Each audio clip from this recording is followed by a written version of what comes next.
بالقلب بل بالأدب تنال أعلى الرتب. عش حياة العلماء وقرأ صنوف الكتب. السلام عليكم ورحمة الله وبركاته. بسم الله الرحمن الرحيم. رب اشرح لي صدري ويسر لي أمري واحلل عقدة من لساني يفقهوا قولي. أرحب بجميع الحضور. مرحبا بكم، أهلا وسهلا بكم جميعا على أكاديمية الجيل الجديد مع المدربة ريم أنس من تونس. طيب، أقدم لكم نفسي ريم من تونس، مدربة مختصة في التربية والتنمية البشرية. إن شاء الله ستكون دورة استمتع بحياتك، وسنستمتع بإذن الله معا. إن شاء الله نمضي وقت مرح مع بعض إن شاء الله. إذا بما أنه الدورة هي استمتع بحياتك، حبينا نبدأ مع بعضنا تمرين هذا، يعني ننطلق انطلاقة جيدة إن شاء الله بالابتسامة. كل واحد يغمض عينيه، غمضوا عينيكم الكل وتفكروا موقف مضحك. كل واحد يتفكر هو مغمض عينيه، يتفكر موقف مضحك صار له قبل وضحك فيه، يعني قهقه شعر فيه بالضحك. يعني تذكروا، اطلقوا العنان لعقلكم، خلي معناها تتذكروا موقف صار لكم قبل. ونحب نشوف الابتسامات. اللي يتذكر موقف يحط سمايل، يضع الوجه المبتسم. تفكروا واعطوا الفرصة لأنفسكم أنكم تتذكروا مواقف باهية، مواقف طريفة، مواقف حسيتوا فيها بالضحك، حسيت فيها معناها بقمة السعادة وقمة السرور. تذكروا المواقف هذه. طيب، ممكن توصفوا لي إحساسكم بعد ما ذكرتوا يعني بعد ما تخيلتوا وذكرتوا الموقف المضحك كما قلنا. ممكن يعني تصفوا لي شنو حسيتوا، شنو الإحساس اللي حسيتوا به عند تذكر موقف مضحك. سعادة عارمة، إشراح وسعادة. طيب، الحمد لله. الغاية من هذا التمرين إنه نتأكدوا يعني إنه العقل لا يفرق بين الواقع والخيال. هل الموقف حدث الآن؟ الموقف في الماضي، فقط إن استرجعناه وتذكرناه، الأحاسيس اللي حسيناها كأن عايشين الموقف الآن. هذا التمرين حبيت نبين لكم به إن العقل لا يفرق بين الواقع والخيال، وبالتالي إذا احنا ذكرنا مواقف إيجابية، العقل معناها سيظن أن الموقف يحدث الآن، وبالتالي الجسم سيفرز هرمون الدوبامين، وبالتالي سنشعر بالسعادة. أنا تفكرت موقف إيجابي، موقف مضحك، فوليت نضحك وجسمي أفرز هرمون الدوبامين، وحسيت بانشراح، حسيت بالسعادة، في حين إنه الموقف لم يحدث أصلا، أنا تخيلته وتذكرته. هذا نحب نبين به قوة التفكير، قوة التفكير الإيجابي. إذا أنا فكرت تفكير إيجابي شوف الإحساس، أو ذكرت موقف إيجابي شوف الإحساس اللي أنا حسيته، ونقارنه بالطبيعة مع يعني إذا كان العكس، إذا كان أنا تفكرت مواقف أخرى. فقط حبينا نبدأ مع بعضنا ابتسامة، وإن شاء الله نمر للشريحة القادمة. بما أن قلنا أنه التفكير الإيجابي هو الأساس، إن شاء الله تكون توقعاتكم إيجابية. على قدر نيتك يأتي الفتح بإذن الله، على قدر تفاؤلك يأتي الخير بإذن الله. تفاءلوا بالخير تجدوه. إن شاء الله تكون توقعاتكم إيجابية من هذه الدورة، باش بإذن الله تحصدوا نتائج إيجابية. لأنه إذا كان أي مجال، وهذه ديما نفضلها، يعني البداية هذه في أي دورة، يعني أونلاين ولا في المباشر، إنه قدر ما تكون أنت ناوي وعازم أنك باش تستفاد بإذن الله من هذه الدورة، بإذن الله سيأتيك الفتح من الله. فنخليه توقعاتنا إيجابية إن شاء الله. بإذن الله أعلن لنفسك وبقوة أنك ستستفيد من هذه الدورة وتطور بها حياتك. تفاعل مع المجموعة حتى تستثمر من هذه الدورة. تفاعل مع المجموعة ومع التدريبات بحماس. أنصت بفاعلية عالية وحاول تطبيق ما تعلمت، لأنه الالتزام هو عنوان النجاح. ممكن إن شاء الله بإذن الله الرحمن نتعلم أشياء جديدة مع بعضنا. الأساس إنه نحاول نطبقوا أي حاجة تعلمناها باش بإذن الله نحققوا الفائدة. طيب، محاور هذه الدورة. أكيد أي إنسان يحب إنه يستمتع بحياته، والعنوان إن شاء الله بإذن الله أردناه إنه يكون إيجابي حتى نفكروا وننظروا نظرة إيجابية. بداية باش يكون المحور الأول اللي هو يعني باش نتطرقوا له في الأمسية هذه إن شاء الله هو التفكير الإيجابي. ثم إن شاء الله سنتطرق لإدارة الوقت، لأنه أكيد كنا نعرف اللي لتحقيق التوازن وتحقيق السعادة هي منظومة متكاملة. لازم يكون تفكيري إيجابي، ولازم في نفس الوقت نتخذ بالأسباب حتى أحقق يعني النتيجة المرادة بإذن الله. أنا كي نفكر إيجابيا وندير وقتي ونحقق التوازن في حاجياتي النفسية، كل احتياجات الإنسان نحققها بإذن الله، سأحقق السعادة وبالتالي سأستمتع بحياتي بإذن الرحمن. إن شاء الله اليوم باش نبدأ بالتفكير الإيجابي. بإذن الله سنتطرق إلى تمارين عملية،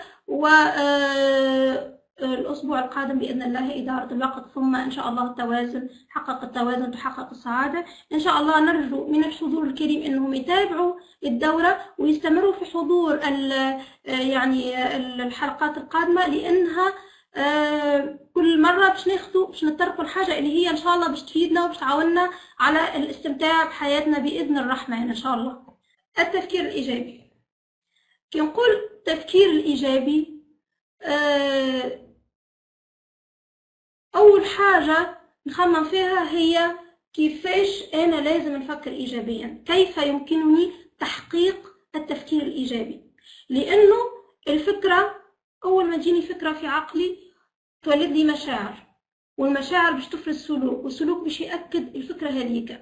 فأنا تفكيري هو باش يحدد مصيري، تفكيري هو اللي سيحدد يعني مصيري. لأنه إذا فكرت إيجابي ستكون لدي مشاعر إيجابية، وبالتالي سلوكي سيكون إيجابي، وعندما يكون سلوكي إيجابي شخصيتي ستكون إيجابية، وإذا شخصيتي إيجابية بالتالي سأكون إنسان ناجح بإذن الرحمن، وبالتالي حددت مصيري اللي هو النجاح بإذن الله.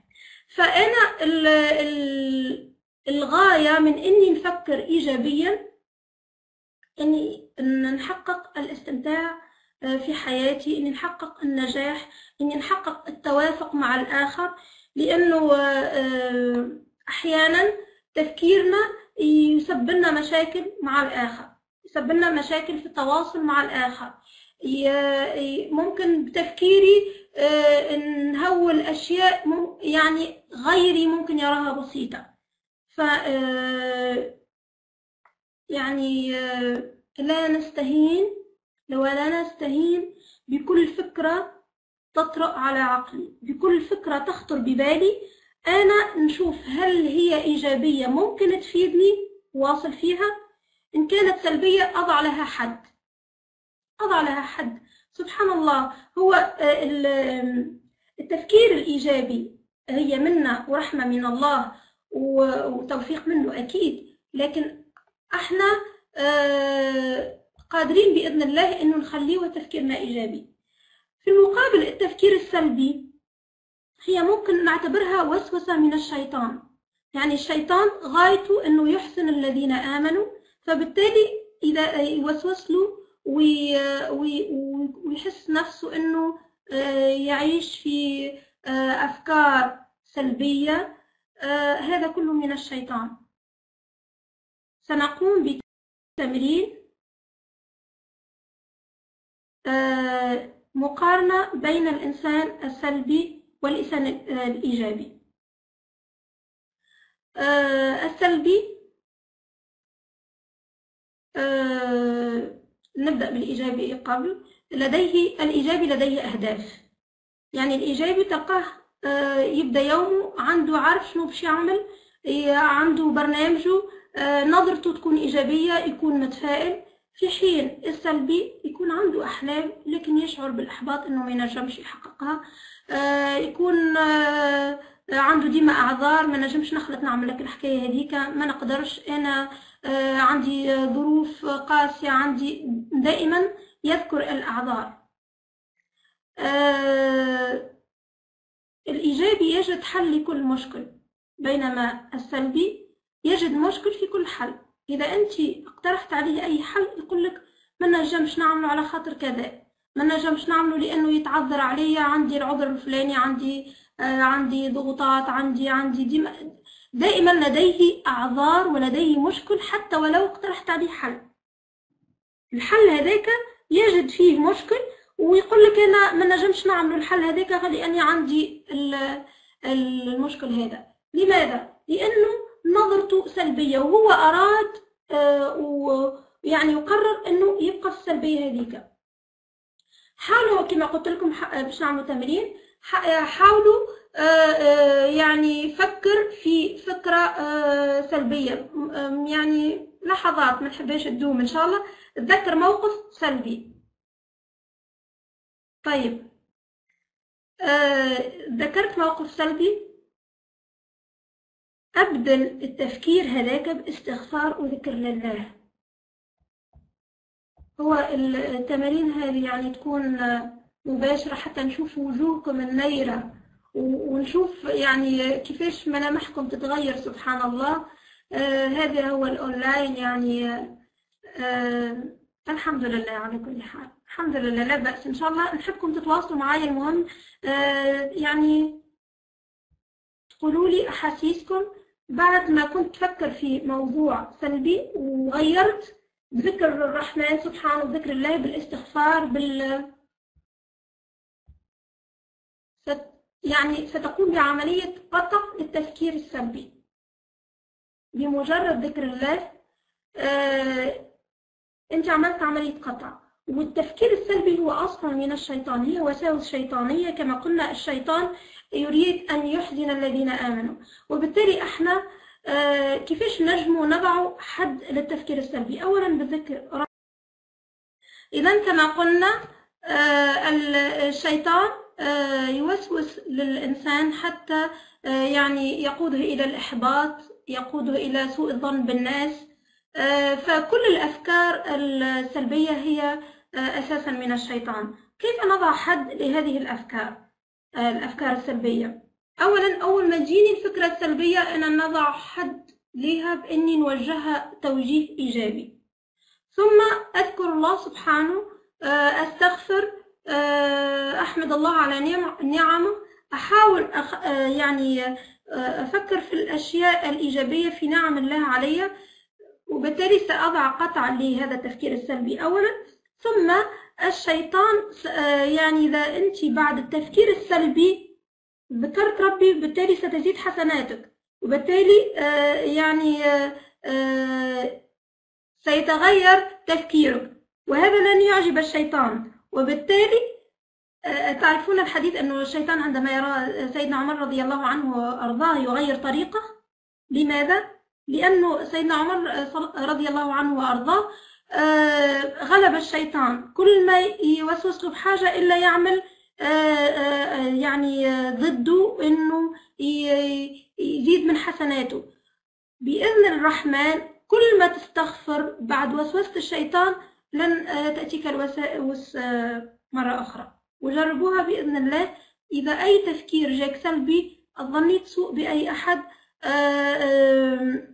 شعرت بالإحباط يعني من أشياء معينة، أنه يذكر لك الضغوطات اللي تعيشها، أو يعني وسوسة تأتيك أنه أنت تعيش في ضغوطات، أو أنت محبط، أو تعاني من مشاكل مادية، أو أي فكرة سلبية ممكن أنها تحزن الإنسان، فهي أساسا من الشيطان. نقضيه عليها بذكر الرحمن، أنك تغير الإطار اللي أنت فيه، وصدقا مجربة وأكيدة بإذن الله. هذه نقطة. ثم نحاولوا أن نتخذوا بالأسباب. إنه نكون إنسان يعني نظرتي مثل النحلة سبحان الله تحط على الزهور وعلى الأشياء يعني الأزهار الجميلة. فأنا نكون كعين النحلة، أنظر إلى الأشياء الإيجابية، أنظر إلى نعم الله علي، أفكر يعني بكل ما هو سيضيف لي في حياتي نجاح وسعادة. أنا عايش يومي، يومي بإذن الله أنا عايشه. فمدامني موجود في هذه الدنيا، علاش ما نعيشهاش صح كما يقول الدكتور إبراهيم الفقيه؟ أنت عايشها صح، هكا يقول رحمه الله. يعني أنت عايش فعلاش ما تخليش حياتك إيجابية وحياتك ممتعة؟ يعني لو أنت فكرت في الأشياء السلبية ماذا سيفيدك؟ إذا فكرت فيها لن يزيدك إلا إحباط وتعب. فبالتالي نغير تفكيرنا سيكون مثمر لينا في أوقاتنا، في صحتنا، في حياتنا اليومية، في علاقاتنا بأولادنا وبأقاربنا وكل المحيطين بنا. فأول نقطة للانطلاق في الإيجابية إنه تقضي على الأفكار السلبية. تقنيات التفكير الإيجابي، كما قلنا إنه التفكير هو اللي يحدد لك مشاعرك وسلوكك وحرصيتك. طيب أنا باش نحكي لكم قصة. يعني ذكر أنه هتلر عاقب 3 من الجنود، كل واحد وضعه في زنزانة، وقال لهم اللي هناك غاز قاتل في هذه الزنزانة. يعني كل واحد بمفرده في زنزانة فردية، وذكر لهم أنه هناك غاز قاتل وسيموتون بعد 6 ساعات. فوجئ أن الجنود ماتوا قبل انقضاء 6 ساعات، لأنه الجنود كانوا يفكروا أن نعم الإلحاق قتلهم. نواصل إن شاء الله. كما قلنا تقنيات التفكير الإيجابي: حدد أهدافك، تجنب الانطواء، راقب أفكارك. إن شاء الله التفكير الإيجابي باش نحوصلوه في يعني 3 أشياء تساعدنا على إنه نكونوا إيجابيين. طيب حدد أهدافك. أكيد إذا أنا بديت يومي وأنا منشرحة، عملت أذكار الصباح، استقبلت يومي بكل إيجابية وبكل سعادة وبكل حب للحياة، كل حب لله أولا وآخرا سبحانه، وأنا أمارس قانون الامتنان، قانون شكر النعم، وننظر للأشياء بإيجابية وكما قلنا بعين النحلة، بإذن الله ستجد نفسك منشرحة أكثر. يعني اللي يقوم وهو يحس روحه تعب، يقول أنا تعب وما نجمش نعمل مجهود، هو يزيد يأكد. نعرف اللي ممكن الإنسان يسيبه الوهن ويسيبه تعب أو ما شابه ذلك، لكن إذا هو قعد يركز على الإحساس هذاك ويكرر فيه ويقول فيه باش يحسه أكثر، باش يتثبت عنده أكثر. فحتى ولو أنا عندي شوية تعب نحاول نتجاوزه، نحاول ان نعاون نفسي اني نكون يعني منشرح حتى نتصنع الانشراح، حتى عقلي يصدق هذا، وبالتالي الجسم يفرز هرمونات الدوبامين كما قلنا، يعني أشعر بالانشراح بإذن الرحمن. طيب فكما قلنا نمارس قانون الامتنان، إني أشكر ربي سبحانه على إنه اللي أنا موجود في هذه الحياة الدنيا. يعني أنا كنقوم أول حاجة نشكر ربي اللي أنا قمت واللي أنا استقبلت يوم جديد. بعد ذكر الرحمن أمارس حياتي من صلاة، من كل واحد وشنو كيفاش يبدأ يومه. ومن قبل هذا ان يكون عندي اهداف انا مخططها سابقا في يعني ليلا مثلا أو في المساء أو أي وقت اللي أنا مش نعملها في هذا اليوم. يكون عندي أهداف، نكون يعني منشرح إني نقوم بالمهمة القادمة، عندي شنو باش نعمل، فأنا منيش لا أشعر بالفراغ وبالتشتت شنو باش نبدأ ولا شنو باش نعمل. أنا عندي هدف باش نمشيله. ننطلق في أهدافي، وأنا كما قلت لكم عندي نظرة إيجابية بإذن الله. يعني كل ما كنت منشرح أكثر كل ما تحس الأمور ميسرة أكثر، وهذه بالتجربة. يعني اللي يبدأ يومه هو يقول أنا ما نعرفش قلق فادد يعني تعب، شعر طريقه يعني أشياء ممكن تزيد أكثر العراقيل أو تزيد أكثر الضغوطات، في حين اللي يفكر بإيجابية ويقول الحمد لله وهذا يوم جميل وأنا يوم مشرق وأنا مستقبل بكل سعادة وبكل حب لله أولا، ثم لإخواني لأصحابي لأبنائي لي لكل من أعرف وكل الناس جميعا. الطاقة متاع الحب هذه يعني باش تخليني نشعر بالسعادة، إنه قلبي مغمور بالحب للآخر، فبالتالي باش تكون معناها تعاملي معاه أفضل، وبإذن الله باش نكون يعني تفاديت الأشياء السلبية، على الأقل تفاديت إني نخمم في أشياء سلبية، بما أني حطيت أشياء يعني حطيت ووظفت ووجهت تفكيري للاتجاه الإيجابي. إذا أنا كما قلت لكم كنت مخطط وعندي أهداف، لاحظوا رواحكم وقت تبدأ عندك هدف باش تعمله تبدأ عندك شنو باش تعمل نعملها، ومن بعد ننطلق للمهمة الأخرى. عندك يعني همة أعلى وعندك نشاط أكثر. توافقوني الرأي اللي وقت اللي تكون عندك مهمة، مثلا أنا ماشية اليوم زيارة للعائلة بعد ما نقوم بمهامي في العمل ثم أقوم بواجباتي مع أبنائي، عندي مهمة بعد باش نمشي نزور أمي أو باش نزور عائلتي، أو عندي لقاء في نادي مع أصدقاء، أو أي كل إنسان شنو اللي يعني ممكن عنده أشياء ممكن يحققهم في برنامجه اليومي. ممكن يكون عندك حاجة باش تحققها تكون يعني تكون أسرع، تكون عندك همة أعلى في تنجيز المهام اليومية والروتينية على الأقل. طيب كما قلنا الأهداف تخليني عندي همة عالية. أنا عندي هدف يومي، هدف في الأسبوع، هدف في الشهر، هدف في السنة، هدف يعني إلى مدى بعيد. هذا الكل يعاونني باش نكون منطلق ومنشرح أكثر. كذلك تجنب الانطواء. الرسول صلى الله عليه وسلم يقول إنما يأكل الذئب من الغنم القاسية. الإنسان كيبدأ وحده يجتهد عليه أكثر الشيطان، وبالتالي قد يتذكر في أشياء إذا كان معناها عنده أشياء في الماضي مقلقته، كل ما قعد وحده كل ما يذكرها أكثر، كل ما كان يعني ما عندوش نشاط يقوم به، كل ما يذكر الأشياء السلبية، كل ما يذكر الماضي اللي ممكن يكون يقلقه. وكما قلت لكم بكري يعني اللي الشيطان يعني يوسوس للإنسان غايته إنه يحزن الذين آمنوا، وغايته إنه يحد يعني ويقلص من دافعية الإنسان للإيجابية ولتحقيق النجاح والسعادة وكل ما خلق ربي ليه. ف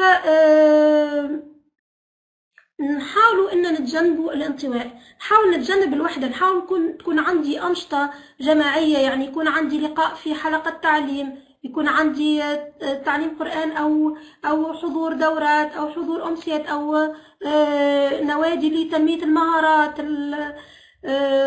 اي شيء ممكن يكون نشاط اجتماعي نتواصل مع الاخر، تكون عندي معناها تواصل مع المجتمع، وبالتالي نشغل أوقات يعني أوقات الفراغ، ما نخليش روحي من غير مهمة، لأنه إذا بقيت وحدي كما قلنا يجتهد عليه الشيطان أكثر، وخاصة الناس اللي عندهم بطبيعتهم كي يقعدوا وحدهم يسلموا أنفسهم للتفكير السلبي، بينما اللي يفكر تفكير إيجابي أو يقعد وحده للتأمل أو لذكر الرحمن أو لتلاوة القرآن أو أي شيء، يعني يقعد وحده لحظات لممارسة تمارين اليوغا مثلا، تمارين الاسترخاء، هذا مفيد. إنما اللي يعرف روحه كي يقعد وحده يفكر في تفكير سلبي فيتفادى إنه البقاء وحده على الأقل حتى يتعود على الإيجابية والتفكير الإيجابي.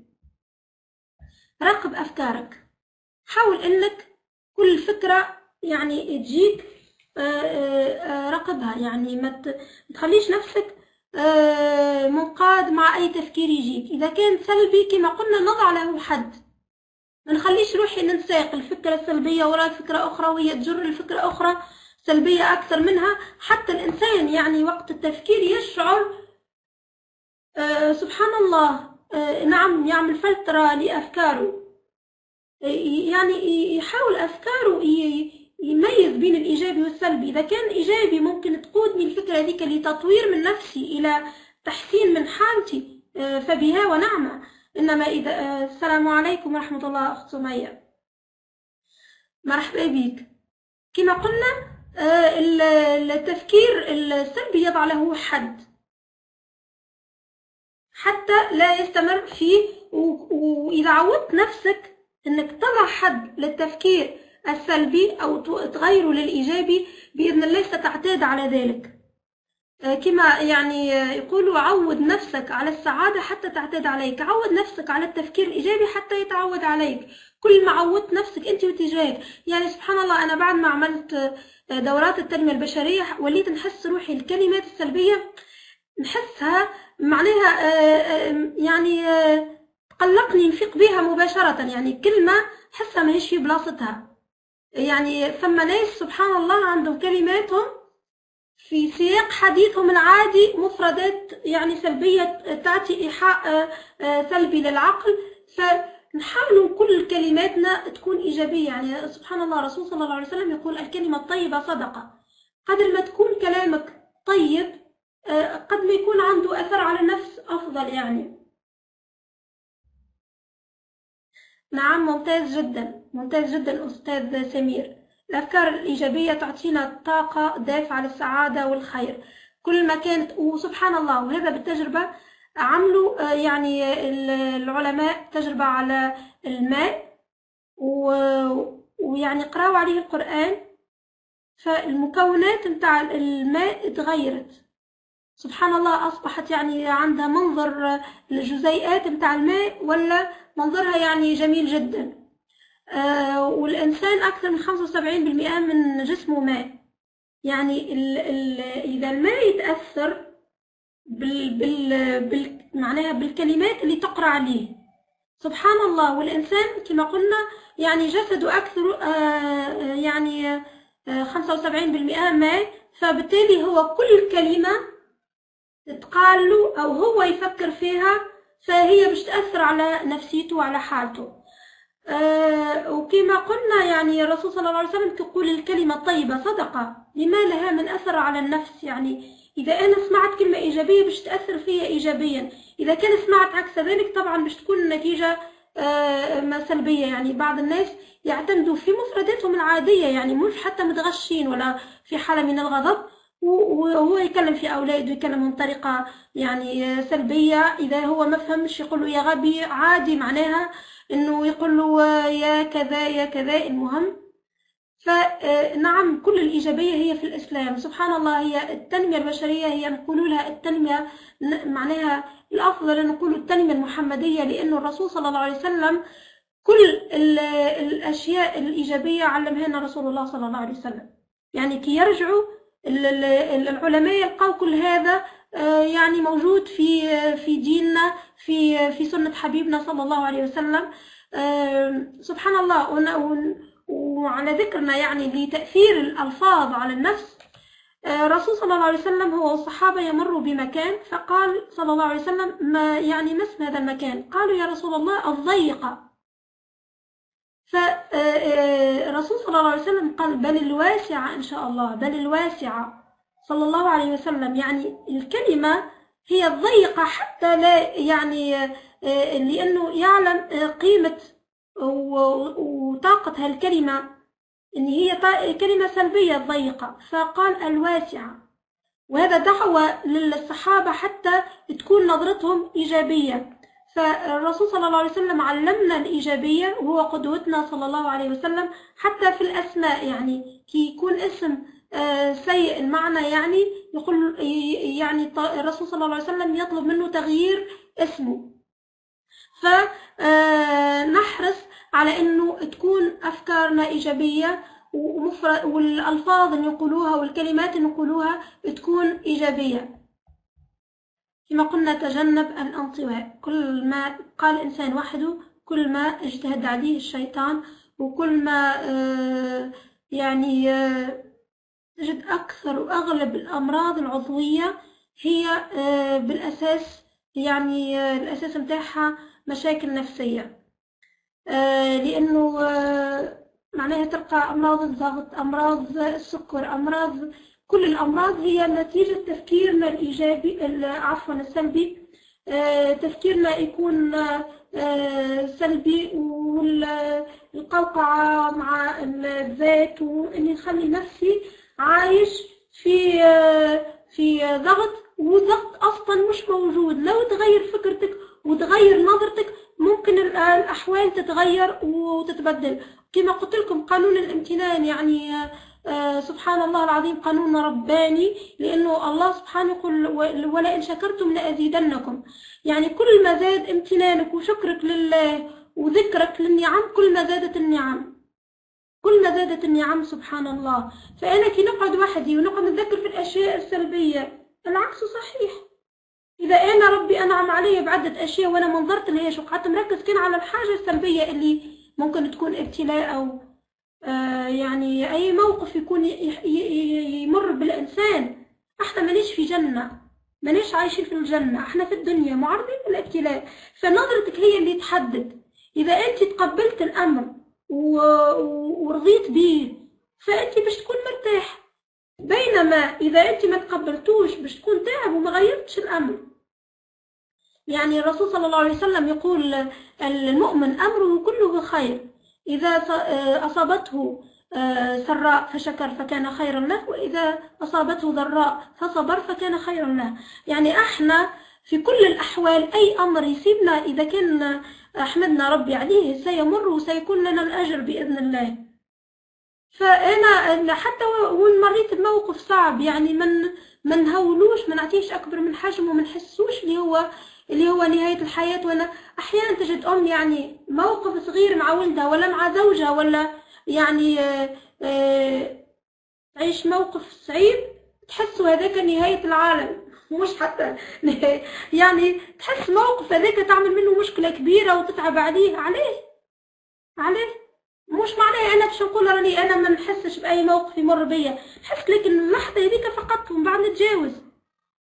يعني مش معناه أنا باش نقول كلام نظري ونقول لك وقت يصير لك موقف يعني متعب أو حاجة أو ما شابه ذلك ما تتقلقش. لا، هذا شعور طبيعي إنك تتقلق وقتها وتحزن وقتها على أي موقف صار معناه متعب، لكن بعد تستمر. ما نوصلش على أي شيء يعني يستحق ولا ما يستحقش نتعب عليه يوم ويومين وحتى يقعد بالأسبوع وهو متفكر موقف يقعد كل يوم يتذكره، كل يوم يعاود يتذكرك الموقف اللي صار له، وكل يوم يحس نفس الإحساس كأنه صار له لحظتها. نضحد لي هذا التفكير. يعني سبحان الله أنا الإنسان عطاني ربي عقل باش نميز بين الخطأ والصواب، باش نميز بين اللي نافع ليا واللي مفيد ليا واللي مش مفيد ليا نتركه. سبحان الله. كما قلنا بإذن الله نتجنب الانطواء، نتجنب الوحدة، نحاول واللي معناها أحيانا الواحد يقول لي أنا ما نجمش باش نمشي نخرج ولا عندي مسؤولياتي في البيت ما نجمش نخرج وأكثر الوقت نقعد في البيت وحدي.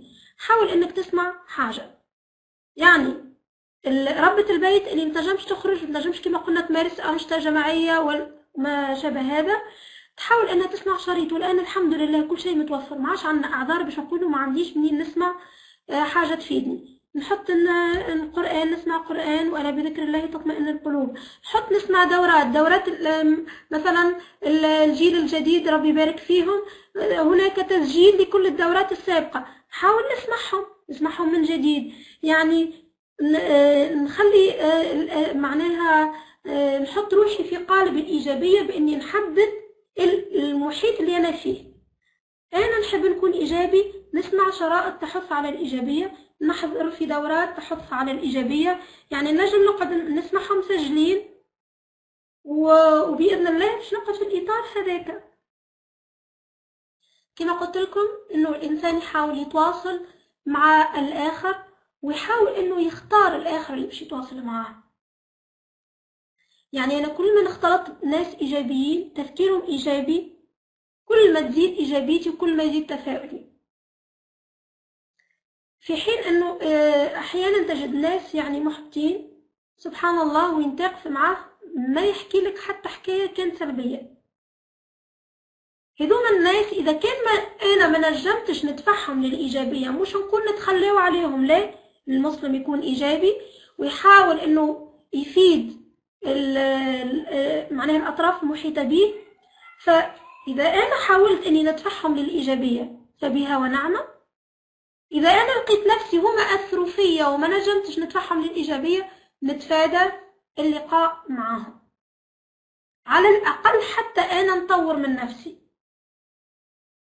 فحاول تكون إيجابي وتختلط مع الإيجابيين، سبحان الله ستزيد إيجابيتك. يعني إذا أنت لقيت فئة اللي هي ديما تحكي لك على النجاحات وتحقيق الطموحات والتفاؤل يعني أفكارهم إيجابية، أفكارهم تدعو للبناء، معناها بإذن الرحمن تكون هذيك صحبتك اللي باش تعاونك بإذن الله على ما يضيف لك في هذه الحياة الدنيا. الناس اللي ممكن تعترضهم سلبيين وتقول أنا ما نجمش نبعد عليهم. أحيانا يعني المرأة يكون زوجها سبحان الله عنده ديما أفكار سلبية، ما نجمش نقول لها بعد على زوجك بالطبيعة. فتحاول المرأة أنها تبث الإيجابية بضحكتها، بابتسامتها، بتفاؤلها، باش تأثر عليه، باش تعطيه طاقة إيجابية. وبالتالي بإذن الله مع الدعاء باش يتغير. باش تقولي أنا أولادي زاد سلبيين، باش نقول لك أنت حاول وكون أنت مبتسمة، وكون أنت الفاعلة، وكون أنت اللي تقودهم للإيجابية. تكون أنت يعني تشوفوك يحسوا بالسعادة، تضحك في وجههم. أوصي نفسي وإياكم تضحك في وجههم، تمررهم ابتسامات، تخلي لهم أفكارهم إيجابية. إذا ابني قال لي فكرة سلبية نقول نضع حد لهذا، يعني نقول له فكر. هذا ما أحيانا يصير لي معاه حتى أطفالي، إذا هو حاسس بالتعب وبالقلق قل لي أنا تعب، نقول يا حبيبي ما تقولش تعب، تحس روحك ناشط. يقول معايا أنا ناشط. حتى أطفالي الصغار يعني أنا ناشط ولا ما شاء الله علي، فجأة تلقاه تغير يعني سبحان الله، ولا هو بطبيعته يحب يوريني اللي هو ناشط. فهذا يعني مثال بسيط، يعني إنه إحنا نجم نغيره، قادرين بإذن الله أن نغيره.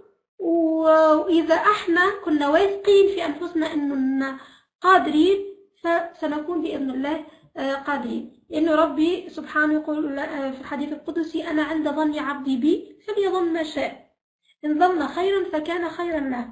يعني أنا كل ما ظنيت خير وكل ما تفائلت بالخير كل ما بإذن الله ربي باش يحقق لي الخير هذا برحمته، وهذا وعده ووعده حق. بلا نحاولوا نكونوا إيجابيين ونختلطوا بالناس الإيجابيين حتى إن شاء الله ننشروا الإيجابية في المجتمع وفي عائلاتنا بالأساس، ثم نكونوا عنا بصمة إيجابية في هذه الحياة الدنيا. حدد هدفك وانطلق. السمكة هذيك شو عملت السمكة هذيك؟ نعم، العيش مع الإيجابيين يجعلك إيجابيا، وستشعر بالإيجابية تغمرك من كل الأطراف. يعني أنت إيجابي والناس اللي معك إيجابيين، فبإذن الله معناها ستكون إيجابية منتشرة. نعم تحصل عدوى إيجابية. ليه؟ السمكة هذه كما قلنا ايش تعمل السمكة هذه؟ ايش عملت؟ هي خرجت من هذا الإطار، هي عزمت على التغيير، على التغيير الإيجابي بإذن الله، لأنها حددت أهدافها وانطلقت لتحقيق هذه الأهداف. لم ترضى بهذا المكان اللي هو يعني روتيني بالنسبة للسمكة. تطمح إلى الأفضل. احنا إن شاء الله نحب خروجنا يكون للأفضل، الأفضل اللي ينفعنا في حياتنا، ينفعنا إن شاء الله بعد مماتنا، تكون عنا بصمة إيجابية في هذه الحياة. يكون عندي أهداف يعني سامية، تكون عندي رسالة، أنا نربي في أبنائي، أنا ننشر في الخير في المجتمع، أنا نحاول أن يكون مفتاح للخير بإذن الله. يعني كل ما كانت عندي أهداف ورسالة، كل ما كان حبي يعني لما هو أفضل، وكل ما سعيت أكثر، وكل ما كانت عندي دوافع إيجابية أكثر. يعني إذا أنت خليت نفسك معناها بدون أهداف، ستشعر بعدم معنى لهذه الحياة. احنا بالأساس هدفنا الأول ويعني وسبب وجودنا في هذه الحياة الدنيا هو عبادة الله أولا وبالأساس. والعبادة مش معناها تقتصر على الصيام والصلاة وكل العبادات الأخرى. العبادات قل إن صلاتي، قل إن استغفر الله قل إن صلاتي ونسكي ومحياي ومماتي لله رب العالمين. يعني حياتي الكل هي لله. كل عمل طيب نقوم به ونحتسبه لله. فأنا كي تكون عندي رسالة سامية وإيجابية بإذن الله معناها سأقطف الثمار في الدنيا ثم في الآخرة. كل لديه أهدافه. يعني مهمتي أنا ماهيش هي مهمتك أنت. مهمة يعني كل إنسان ربي معناها كل ميسر لما خلق له. كل إنسان ربي معناها حط له وظيفته في هذه الحياة الدنيا. المدرس يجتهد في تطوير نفسه في مجال عمله، الأم تجتهد في تطوير نفسها في تواصلها مع أبنائها، تحضر دورات أو تتعلم أو تقرأ كتب في التواصل في معناها أنماط الشخصيات حتى تعرف تتعامل مع ابنها هذا، لأنه كل واحد وشخصيته، حتى تعرف تتعامل مع هذا ومع ذاك. الرجل يعني في عمله يجتهد باش يطور من نفسه، باش يقدم الأفضل، باش يكون عنده علم ينتفع به بعد مماته. يعني كل إنسان عنده الأهداف اللي ممكن يحققها ويسعى لها من منطلق المجال متاعه. فكل ما حددنا أهدافنا وعملنا برنامج، وإن شاء الله سنتطرق في إدارة الوقت كيف ننظم برنامجنا. يعني إن شاء الله برنامجنا اليومي سيكون هذا بإذن الله، سنتحدث عنه بالتفصيل بإذن الرحمن في إدارة الوقت، إنه تنظم أوقاتك وتكون عندك أهداف يعني قريبة المدى وأهداف بعيدة المدى، ويعني ما هو مهم، ما هو عاجل، ما هو. سنتطرق إلى هذا بإذن الله بالتفصيل إن شاء الله في الأمسية القادمة بإذن الرحمن. كما قلنا كل ما كان عندك هدف وعندك مسار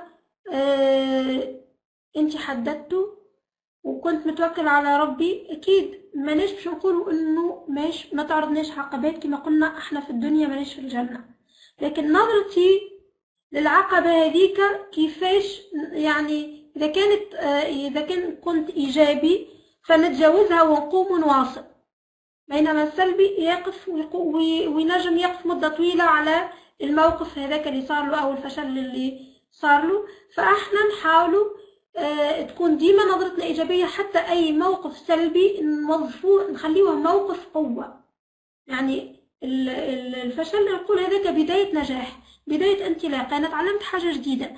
أي موقف يصير لي حتى وإن كان هو يعني منظور آخر نجم نقول عليه سلبي، لا أنا ننظر له ونقول تعلمت منه حاجة. الموقف هذا اللي صار لي أنا تعلمت منه حاجة جديدة، فبالتالي هو حاجة إيجابية تزيد لي في خبراتي، فأنا استفدت منه ونستمر ونواصل بإذن الله. وكل ما كانت عندك أهداف أنت تسعى لتحقيقها، كل ما يكون وجودك معنا وكل ما تستمتع بالحياة أكثر، وكل ما يكون عندك دافع أقوى. إذا ننظر إلى هذه الدائرة اللي يدور فيها الإنسان، يعني كلمة يسمعها أو هو يقولها تأثر فيه وتكون عنده أفكار ومشاعر يحسها، ثم سينجر عن ذلك سلوك معين. السلوك هذا يتكرر ويصبح عادة. فراقب أفكارك لأنها ستصبح أفعال، وراقب أفعالك لأنها ستصبح عادات، راقب عاداتك لأنها ستصبح طباع، راقب طباعك لأنها ستحدد مصيرك. هذه مقولة الدكتور إبراهيم الفقي رحمه الله. يعني كما قلنا بكري ونعاودوا وأنا نعاود نكرر فيهم حتى بعد الأمسية هذه بإذن الله تتثبت عنا معلومة إن نراقبوا أفكارنا. راقب أفكارك لأنه أفكارك هي اللي باش تحدد مصيرك في النهاية. فأنا نحاول إني نعود نفسي على هذا السلوك. يكفي إنه نخرج من الأمسية هذه وإحنا بإذن الله تعلمنا إنه أفكارنا ما نخليوهاش هكاكا، نستشعروا فيش قاعدين نفكروا، فيش قاعدين نخموا، ونضع حد للسلبي وندعم ونزيد في الإيجابي. نعم كما قلت أستاذ سمير، السلبيين خرجوا من ذاتهم الطيبة. يعني الفطرة السليمة تقول إنه الإنسان محب يعني في قلبه كله حب. الفطرة السليمة ربي سبحانه يعني أعطانا الأشياء الإيجابية والنعم والحب، حب العطاء، حب الخير.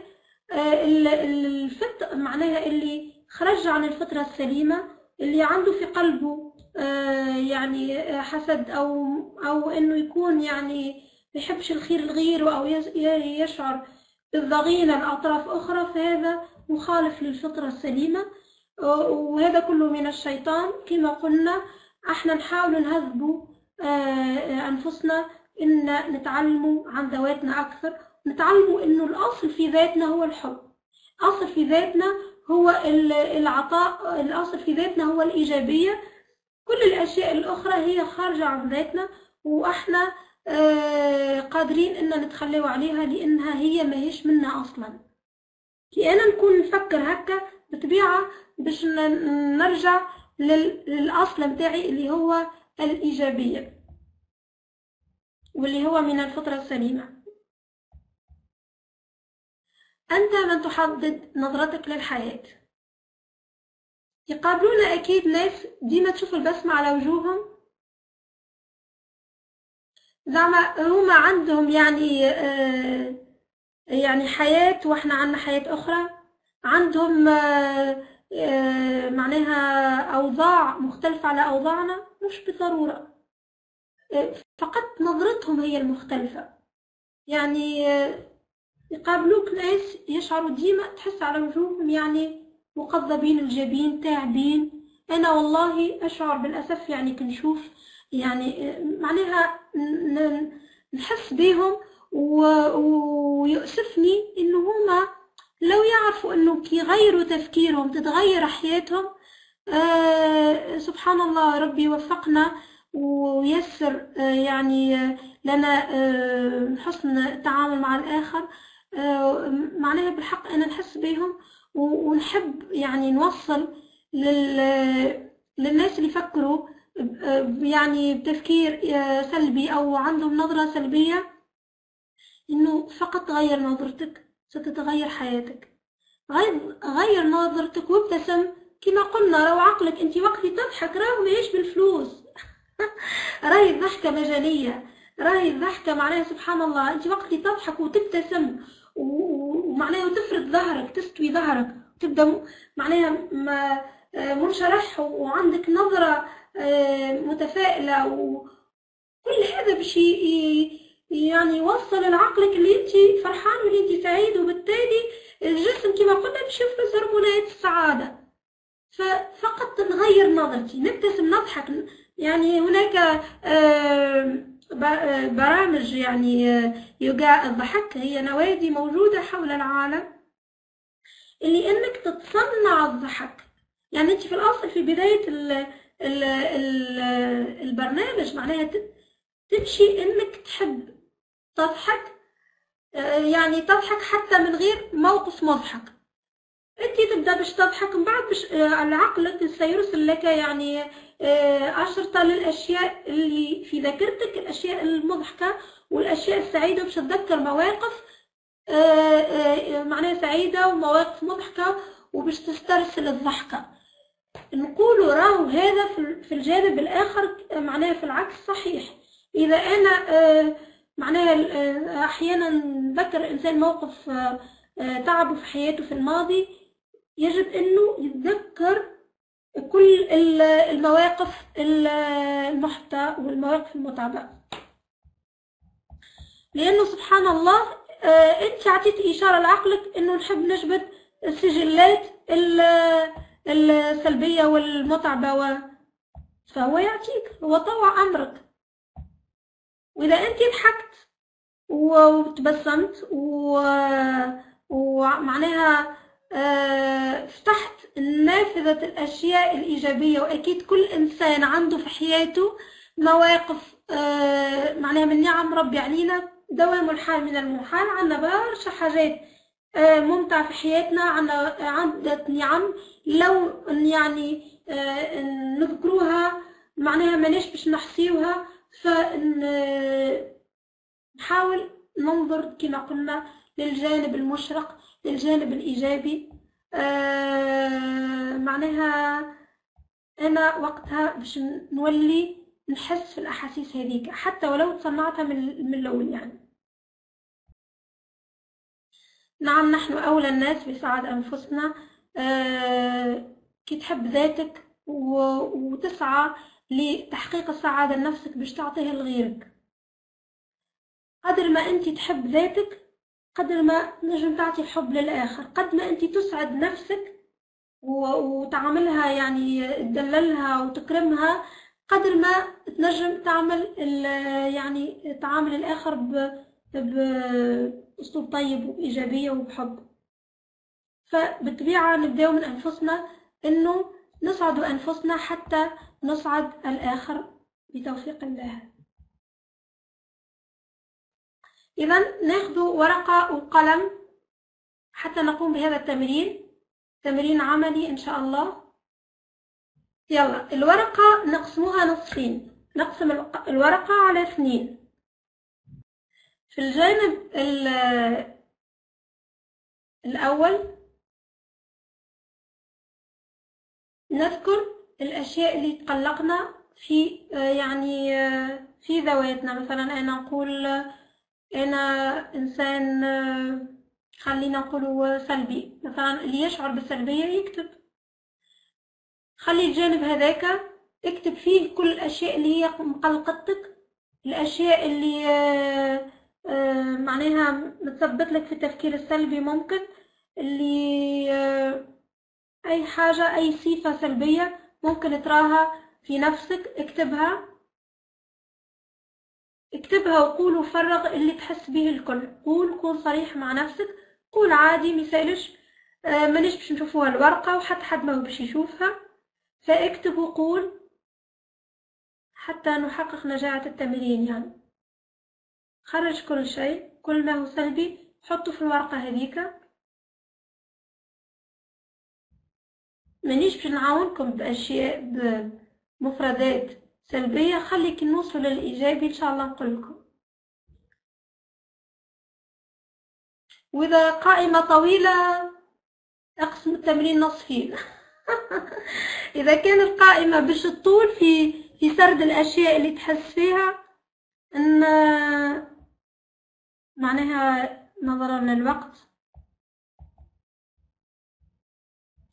طيب كتبنا الأحاسيس السلبية اللي نشعر بيها، وكتبنا الصفات اللي ممكن تقلقنا في ذواتنا. إذن في الجانب الثاني نذكر في المقابل الأشياء الإيجابية. يعني مثلا أنا ذكرت أني أنا إنسان سلبي، أنا سلبي، حط في المقابل أنا إيجابي. أنا محبط، أنا متفائل. أنا كسول، أنا نشيط. كل حاجة كتبتها أنا ما نعرفش شنو كتبتوا انتوما، كل حاجة كتبتوها في الجانب السلبي نكتب في المقابل المفردة الإيجابية والمعنى الإيجابي لهذه الصفة اللي ذكرتوها. على الأقل يعني نعرف التقنية ونمارسوها بإذن الله لاحقا حتى يعني. إذن الآن أنا كتبت الجانب السلبي وكتبت الجانب الإيجابي. أنا شو باش نعمل توا بعد ما عملت معناها التفريغ للأشياء السلبية؟ أنا باش نقسم الورقة نصين، والجانب السلبي باش نمزقها الورقة، نقطعها الورقة، نقطعها الكل. أنا يعني تكون أفكاري اللي هذه نهاية الأفكار والأشياء السلبية. كل يقين مزق وقطعها وبرد قلبك فيها كما نقولوا احنا في تونس، يعني فش غيظك في الورقة. مزقنا الورقة، فكرنا واعتقدنا اللي هذه نهاية التفكير السلبي. خلي نيتك قوية وظنك بالله قوي، حسن ظنك بالله انك مع تمزيقك لهذه الورقة انت تضع نهاية لهذا التفكير السلبي. انت تضع نهاية، يعني اعتقد انك بتمزيقك للورقة وضعت حد ونهاية لهذا التفكير السلبي. انتهى، مزق وقول انتهى التفكير السلبي، هذا آخر عهدي بالتفكير السلبي. ضع هذه الأوراق، هذه الورقة الممزقة في القمامة، تتخلص منها إلى الأبد بإذن الله. خلي هذا تفكيرك وهذا اعتقادك وهذا عزمك وحرصك بإذن الرحمن. في المقابل الورقة اللي فيها الأشياء الإيجابية والصفات اللي بإذن الله باش تكون عليها من الآن بإذن الرحمن. من الآن أنا إنسان جديد. حط الورقة هذيك في كل مكان ممكن، في أي مكان ممكن تشوفها ديما.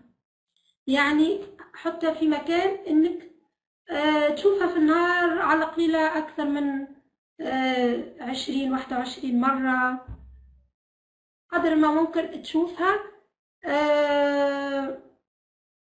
خليها قدامك كل مرة تشوف أنا متميز، أنا إيجابي، أنا ذكي، أنا نشيط، أنا طموح، أنا متفائل. كل هذه الأشياء الإيجابية اللي ممكن تكتبتوها، أنا سعيد، أنا أشعر بالحب لكل من حولي. هذه رسائل إيجابية، يعني بإذن الله كل مرة ممكن تنساها باش تتذكر كل ما تشوف الورقة هذيك، وكل مرة تقرأها باش تعطي رسالة إيجابية إلى عقلك. وبالتالي بإذن الله مع الوقت ستشعر أن هذه الصفات تثبتت فيك.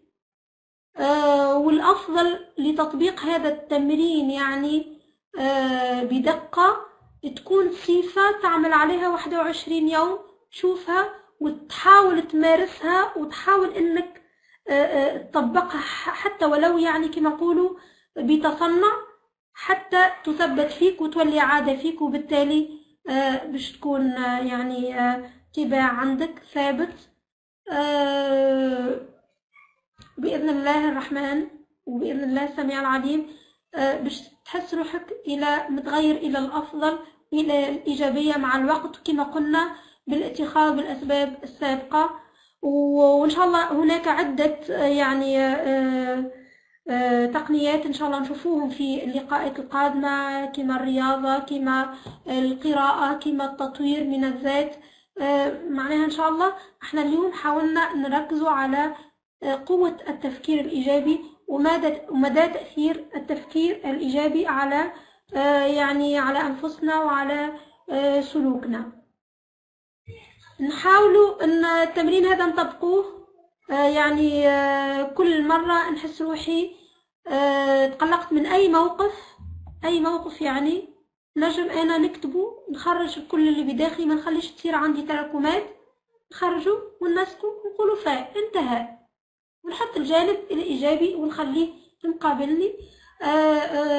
بإذن الله تكون يعني هذا تمرين عملي ومثبت علميا فائدته، وإن شاء الله من الله التوفيق على قدر حسن ظنك وعلى قدر حسن اعتقادك في نجاعة التمرين. كما قلنا، شنو إحساسك بعد التمرين، بعد ما حسيت روحك اللي أنت إنسان جديد؟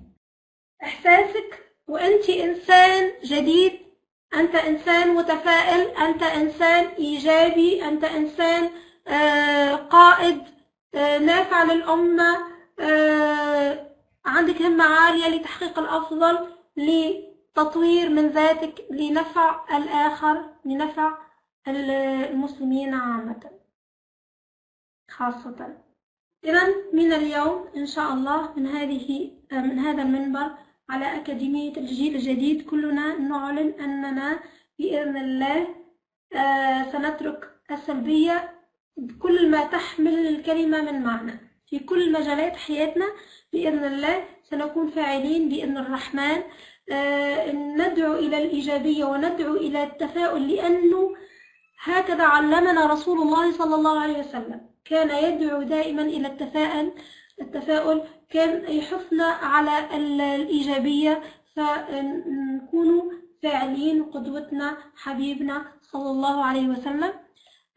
نحب نعمل تمرين للتنفس مع بعضنا، لأنه التنفس يساعدنا على التفكير الإيجابي كما قلنا، لأنه باش يعطيك نفس إيجابي، الأكسجين يطلع للدماغ ويغذي الدماغ، ونكون أنا يعني نحد من الغضب، لأنه أكثر مشاكل الغضب والتوتر النفسي نقص الأكسجين. فأنا نحاول نعطي طاقة إيجابية لنفسي، إني كل مرة في اليوم يعني عدة مرات، ونبدأ يومي كذلك بتمارين التنفس. وهناك عدة أنواع من التنفس، يعني التنفس التفريغي والتنفس النشط، وفي تمارين اليوغا يعني تعلمت سبحان الله تمارين تنفس تساعد على الاسترخاء وعلى الراحة التامة بفضل الله، مع تحقيق التوازن في الجوانب الأخرى كما نقول الجوانب الروحانية والعبادات يعني والذكر ربي. هذا الكل منظومة كاملة تعاوننا على تحقيق التوازن والاسترخاء والراحة والاستمتاع بالحياة بإذن الله. فنحاول نضغط على الأنف من جانب الأيمن، إن شاء الله يا رب تكونوا معناها فاهميني، خاطر مانيش نشوفوا في بعضنا. فنحاول نضغطوا على الجانب الأيمن على الأنف، يعني من الجانب الأيمن، وناخد نفس عميق جدا، نتنفس نفس عميق، ثم بالجانب الأيسر، معناها على الجانب الأيسر أنت تمسك بالإبهام الجانب الأيمن، وبالخنصر الجانب الأيسر.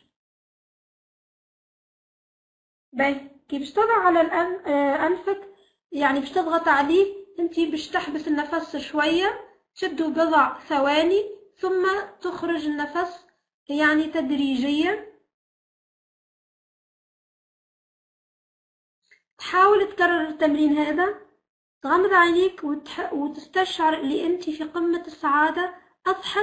اضحك من كل قلبك، معناها استشعر نعم الله عليك، استشعر نعمة البصر، نعمة السمع، نعمة انه ربي وفقك للتعلم لما يفيدك، نعم نعم ربي عديدة ولا تحصى ولا تعد. فاستشعر حبك لله، استشعر حبك لذاتك، استشعر حبك للمحيطين بيك.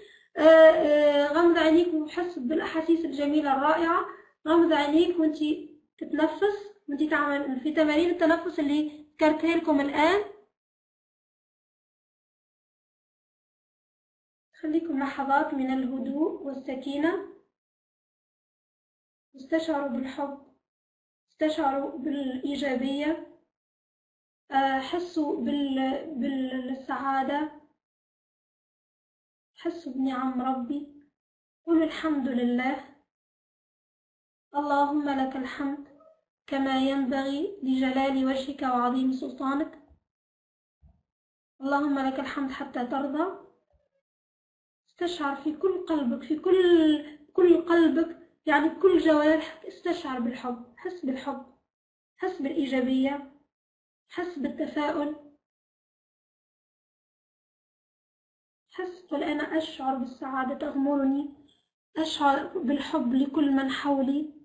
استشعر بهذا. قولوا لي أحاسيسكم. أنا أشعر بالسعادة صدقا. نحس يعني بالحب لكم الكل، وأنا ما شفتكمش، أما صدقا حاسة بالحب لكم، وسعيدة بتواجدي معاكم. وإن شاء الله يا ربي معناها نكون أضفت لكم ولو القليل.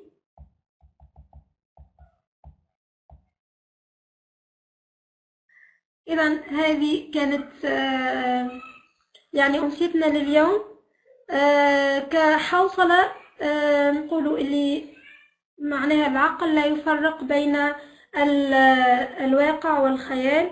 فكل ما تخيلنا مواقف إيجابية، كل ما حسينا بإحساس بالسعادة وبالإيجابية. نحرص على إنه يكون تفكيرنا إيجابي، نحرص على إن نكونوا إيجابيين، نحرص على معناها أن تكون في حياتنا أهداف سامية ورسالة وغاية في هذه الحياة الدنيا إن نحققها حتى نرضي الله سبحانه.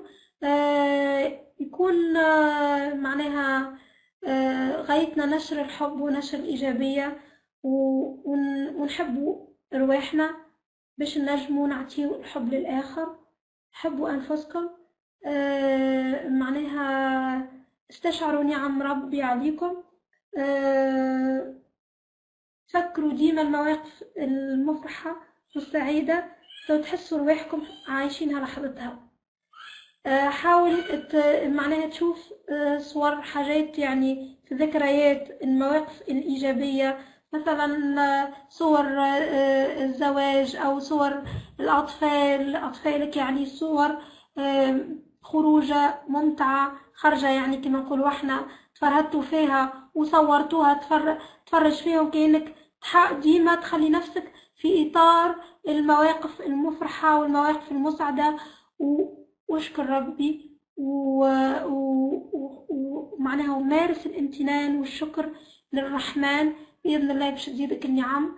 أسأل الله العظيم إنه يغمرنا بالسعادة في الحياة الدنيا وفي الآخرة إن شاء الله، يمتعنا ويأتنا في الدنيا حسنة. اللهم آتنا في الدنيا حسنة وفي الآخرة حسنة وقنا عذاب النار يا ربي. ربي يجمعنا في الجنة كما جمعنا في الدنيا.